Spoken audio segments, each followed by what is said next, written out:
தற்போது மூன்றாம் உலக யுத்தம் நடைபெறுமா என்ற ஐயப்பாடு மேலும் உக்கிரமடைந்துள்ளது என்றே கூறலாம். ஏனென்றால் இஸ்ரேல் அமெரிக்க ஈரான் யுத்தம் தற்போது மிகவும் உக்கிரமான யுத்தமாக மாறியுள்ளது. ஈரான் படையில் சரணடைவதற்கு ஒரு வீரர்களும் இருக்க மாட்டார்கள். அந்த நிலையை உருவாக்குவோம், ஈரானை 20 மடங்கு பலமாக தாக்குவோம் என டொனால்ட் ட்ரம்ப் அறிவித்த நிலையில் ஈரான் ஒருபோதும் சரணடையாது, நாங்கள் முழுமையான யுத்தத்துக்கு தயாராக இருக்கிறோம், முடிந்தால் அமெரிக்க படையின் தரைப்படை ஈரானுக்கு வர வேண்டும், நாங்கள் வழி மீது விழிவைத்து காத்து கொண்டிருக்கின்றோம் என ஈரான் ஒரு அறிவிப்பை வெளியிட்டதன் அடிப்படையில் தற்போது மோதலானது மிகவும் உக்கிரமாக மாறியுள்ளது.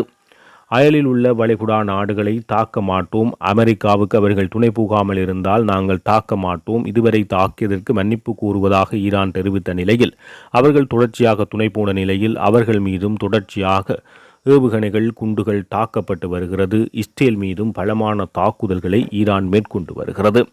இந்த நிலையில் பொருளாதாரத்தினுடைய மத்திய கடல்வழி பாதையாக 20% பொருளாதார வழித்தடமாக அதாவது சரக்கு கப்பல்கள், எண்ணெய், எரிவாயு உட்பட பல்வேறு விதமான கப்பல்கள் பிரயாணிக்கும் ஹார்முஸ் ஜலசந்தி ஈரானின் கட்டுப்பாட்டில் இருக்கின்றது. தற்போது பெரும் தலையீடியாக மாறியுள்ளது.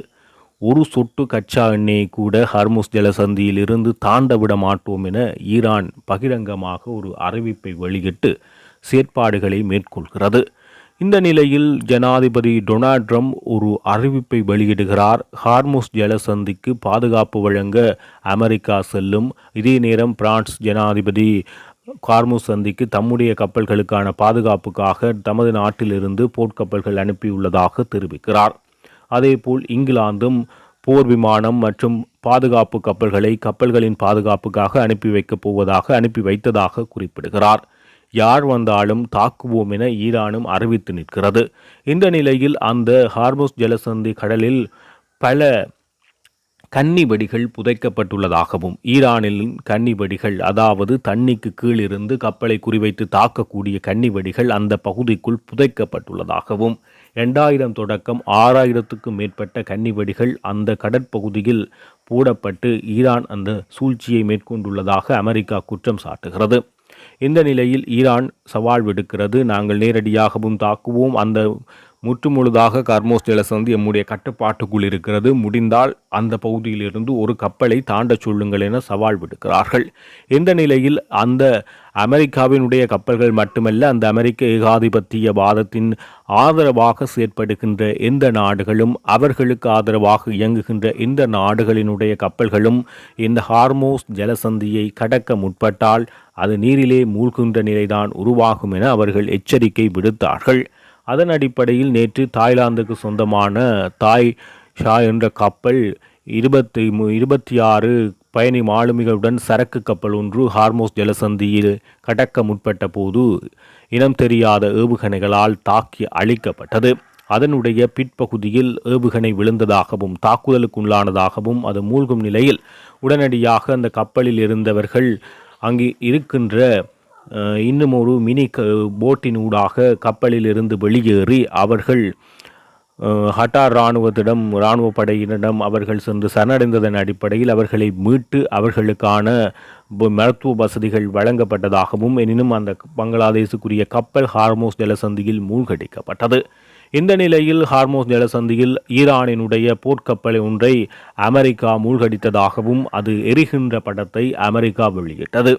அத்துடன் தாங்கள் இதுவரை 44 போர்க்கப்பல்களை ஈரானினுடைய போர்க்கப்பல்களை அளித்துள்ளதாக அமெரிக்கா அறிவிக்கிறது. இந்த நிலையில் இதுவரை தற்போது கடைசியாக நெத்தன்யாகுவினுடைய அலுவலகத்தில் ஈரான் தாக்குதல் மேற்கொண்ட போது நெத்தன்யாகு அதன் பின்னர் ஒரு முறை தோன்றினார். அதன் பின்னர் இதுவரை அவர் 30 நாட்களுக்கு மேலாக பொதுவெளியில் தோன்றாமல் இருக்கிறார். ஈரான் ஊடகங்கள் அவர் காயமடைந்து விட்டார், அவர் இறந்திருக்கலாம், இந்த இரண்டும் இதில் ஒன்று உண்மை என ஈரான் உடைய ஊடகங்கள் வெளிப்படையாக அறிவிக்க தொடங்கியுள்ளது. ஆனால் இஸ்ரேல் மௌனமாக இருக்கிறது. நெத்தன்யாகுவும் வெளிவரவில்லை. இதன் காரணமாக நெத்தன்யாகு அதாவது இஸ்ரேலினுடைய பிரதமர் நெத்தன்யாகு இறந்திருக்கலாம், இல்லை அவர் படுகாயங்களுக்கு உள்ளாகி இருக்கலாம் என்ற அச்சநிலை சர்வதேச ஊடகங்களில் வெளியாகின்றது. ஈரானின் ஏவுகணைகள் மற்றும் ட்ரோன் தாக்குதலின் பின்னணியில் இந்த நெத்தன்யாகு காயமடைந்திருக்கலாம் அல்லது கொல்லப்பட்டிருக்கலாம். குறிப்பாக தஸ்னிம் நியூஸ் ஏஜென்சி இந்த தகவலை வெளியிட்டு வருகிறது. சமீப காலமாக நெத்தன்யாகு பொது நிகழ்ச்சிகளில் தோன்றவில்லை. அவரது இல்லம் சுற்றி பாதுகாப்பு பலப்படுத்தப்பட்டிருப்பது மற்றும் திட்டமிட்டிருந்த சில முக்கிய ராஜதந்திர சந்திப்புகள் அனைத்தும் ஒத்திவைக்கப்பட்டுள்ளது. இந்த காரணங்கள் இதற்கு அடிப்படையாக அமைந்துள்ளதாகவும் அதற்கிடையில் டொனால்ட் ட்ரம்புடன் தூதுவருடன் நடைபெற இருந்த சில முக்கிய சந்திப்புகள் கூட ரத்து செய்யப்பட்டுள்ளது. ஸ்டேல் தரப்பில் ஒரு அசாதாரண சூழ்நிலை நிலவுவதாக தற்போது தகவல்கள் வெளியானதன் அடிப்படையில் அவர் இறந்திருக்கலாம் என குறிப்பிடப்படுகிறது. இந்த நிலையில் ஈரானினுடைய அதிஉச்ச தலைவர் அலி கமேனி கொல்லப்பட்டதை அடுத்து அவருடைய மகன் ஏகமனதாக அந்த சபையினால் இப்பொழுது அதிஉச்ச தலைவராக தெரிவு செய்யப்படுகிறார் முஸ்தபா அலி கமேனி. முஸ்தபா அலி கமேனியினுடைய இந்த பதவியேற்பை டொனால்ட் ட்ரம்ப் நேரடியாக மீண்டும் ஏமாற்றமடைந்துள்ளோம், அவர் உயிருடன் நீண்ட காலம் இருக்க மாட்டார் என்று அறைகூவலை விடுக்கிறார். எனவே அவரும் தற்போது காயத்தில் இருப்பதாக, அவர் மீதும் தாக்குதல் மேற்கொள்ளப்பட்டதாக ஸ்டேல் அறிவித்தது. எனவே அவர் தற்போது காயத்தில் இருப்பதாக சில தகவல்கள் வெளியாகியது. ஆனால் ஈரானினுடைய பிரதமர் அதனை மறுக்கிறார். அவர் காயங்கள், அவருடைய உடல் நலம், அவர் இறக்கவில்லை, தெய்வத்தின் சதியால் தாக்குதல் அவருடைய பகுதியில் இடம்பெற்றது. ஆனால் தெய்வத்தினுடைய கருணையினால் அவர் பாதுகாப்பாகவும் நலமாகவும் உள்ளார். ஆனால் அவரும் பதவியேற்பது கூட பொதுவெளியில் ஏற்கவில்லை, ரகசியமாக ஏற்கப்பட்டது. அதனைத் தொடர்ந்து கூட மக்களுக்கு அல்லது பொதுவெளியிலோ இன்னும் தோன்றாமல் பாதுகாப்பின் அடிப்படையில் அவரும் பதுங்கி இருக்கின்றமை குறிப்பிடத்தக்கது. ஈரானினுடைய அதிஉச்ச தலைவரும் பதுங்கியிருக்கிறார். ஸ்டேலினுடைய பிரதமருக்கும் இறந்திருக்கலாம் அல்லது காயத்துடன் இருக்கலாம் என்ற நிலைமையில் அவர் இருக்கின்றார். இத்தகைய ஒரு சூழ்நிலை தற்போது மேலும் பரபரப்பை ஏற்படுத்தியுள்ளது. இந்த நிலையில் தற்பொழுது அமெரிக்க ஜனாதிபதி டொனால்ட் ட்ரம்ப் ஒரு அறிவிப்பை வெளியிடுகிறார். ஈரான் போரில் அமெரிக்கா வென்றுவிட்டது என்ற அறிவிப்பே அந்த அறிவிப்பு. ஈரானுடன் இடம்பெற்ற அந்த போரில் டொனால்ட் ட்ரம்ப் அதாவது அமெரிக்கா வென்றுள்ளதாக அறிவித்தார். எனினும் இந்த கூற்றுக்கு அவர் இந்த தெளிவான ஆதாரத்தையும் முன்வைக்கவில்லை என சர்வதேச ஊடகங்கள் தொடர்ச்சியாக அவர் மீது தற்போது குற்றம் சாட்டுகிறது. நாங்கள் வென்றுவிட்டோம் என்று நான் கூறுகிறேன். மிக விரைவில் வெற்றி என்று சொல்ல விரும்ப மாட்டோம். ஆனால் நாங்கள் வென்றுவிட்டோம். முதல் 1 மணி நேரத்திலேயே அது முடிந்துவிட்டது என அவர் தெரிவித்தார். ஈரானுடனான இந்த போரின் நிலைமை தொடர்பில் ட்ரம்ப் ஆரம்பத்திலிருந்து முரண்பட்ட கருத்துக்களையே தெரிவிப்பதாக தெரிவிக்கப்படுகிறது. சில நேரங்களில் போர் திட்டத்தை விட வேகமாக முன்னேறுகிறது என கூறினார். மற்றொரு சந்தர்ப்பத்தில் இது 4 முதல் 6 வாரங்கள் வரை நீடிக்கலாம் என்று கூறினார். நாம் ஏற்கனவே வென்றுவிட்டோம், ஆனால் இன்னும் முழுமையாக வெல்லவில்லை என கூறினார். மேலும் இந்த தாக்குதலில் அவர் ஒரு சில நேரங்களில் போர் என்றும் சிறிய இராணுவ நடவடிக்கை என்றும் விவரித்து வருவதாக அவர் மீது தற்போது குற்றச்சாட்டுகள் முன்வைக்கப்படுகிறது. எந்த அடிப்படையில் அவர் போரை வென்றுவிட்டோம் என அறிவித்தார் என்பது தற்போது கேள்விக்குறியாக காணப்படுவதாக தெரிவிக்கப்பட்டுள்ளது. இந்நிலையில் அமெரிக்காவின் மேற்கு கடற்கரை பகுதிகளை இலக்கு வைத்து ஈரான் ஆளில்லா விமானங்களின் தாக்குதல்களை ஆரம்பித்துள்ளது. இதன் தொடர்பாக பெட்ரோல் புலனாய்வு பணியகம் FBI எச்சரிக்கையை விடுக்கிறது. அமெரிக்கா மண்ணில் ஈரானின் ஆதரவு குழுக்கள் நடத்தக்கூடிய தாக்குதல்கள் குறித்து கவலைப்படவில்லை என டொனால்ட் ட்ரம்பும் அறிவிக்கிறார். அமெரிக்கா மற்றும் ஸ்டேலினுடைய தாக்குதல்களில் ஈரானின் உயர்மட்ட அதிகாரி கொல்லப்பட்டதை அடுத்து அதற்கு பதிலடியாக ஈரான் மிகவும் ஆபத்தான தாக்குதல் ஒன்றுக்கு தயாராகி வருகிறது. குறிப்பாக அமெரிக்காவின் முக்கிய தலைவர்களை கொலை செய்யும் அந்த தாக்குதலுக்கு அவர்கள் தயாராகி வருகிறார்கள். டொனால்ட் ட்ரம்பை கொலை செய்வதற்கான சதியும் இடம்பெற்றதாகவும் அதனை வெள்ளை மாளிகை முறியடித்ததாகவும் தகவல்கள் வெளியாகியுள்ளது. கலிபோர்னிய கடற்கரைக்கு அப்பால் அடையாளம் தெரியாத கப்பலில் இருந்து ஈரான் ஆளில்லா வானூர்திகளை ஏவி தாக்குதல் நடத்த திட்டமிடப்பட்டுள்ளதாக கலிபோர்னிய காவல்துறைக்கு FBI உடனடியாக அவசர எச்சரிக்கையை விடுக்கிறது. இந்த உக்கிர நிலையில் ஈரானினுடைய தெஹ்ரானில் உள்ள இஸ்லாமிய புரட்சிகர காவல் படை IGRC என அழைக்கப்படுகின்ற இஸ்லாமிய புரட்சிகர காவல் படையின் தலைமையகத்தில் செயல்பட்டு வந்த ஈரான் படையினரை இஸ்ரேலினுடைய போர் விமானங்கள் கண்டறிந்து தாக்குதல் ஒன்றை மேற்கொள்கிறது. அதில் அவர்களின் பலர் முக்கிய தளபதிகள் உயிரிழந்துள்ளதாக இஸ்ரேலினுடைய பாதுகாப்பு படை IDF தற்போது ஆரம்பித்துள்ளது. அது தொடர்பான காணொளியினையும் இஸ்ரேல் விமானப்படை தற்போது வெளியிட்டுள்ளது. இந்த நிலையில் ஈரான் ஆட்சி சார்ந்த பல முக்கிய கட்டமைப்புகளை இலக்காக கொண்டு விமான தாக்குதல்கள் தற்போது நடாத்தப்பட்டுள்ளதாக ஸ்டேல் அறிவித்துள்ளது. அதை அடிப்படையாக கொண்டே டொனால்ட் ட்ரம்ப் போரில் வென்றுவிட்டோம் என அறிவிப்பை வெளியிட்டிருக்கலாம் என தெரிவிக்கப்படுகிறது. ஈரானிய புரட்சிகர படையே இந்த யுத்தத்தில் முன்னின்று செயற்பட்டு வருகிறது. அந்த அடிப்படையில் அவர்கள் சில தாக்குதல்கள் தொடர்பான விடயங்களை வெளிப்படுத்தியுள்ளார்கள்.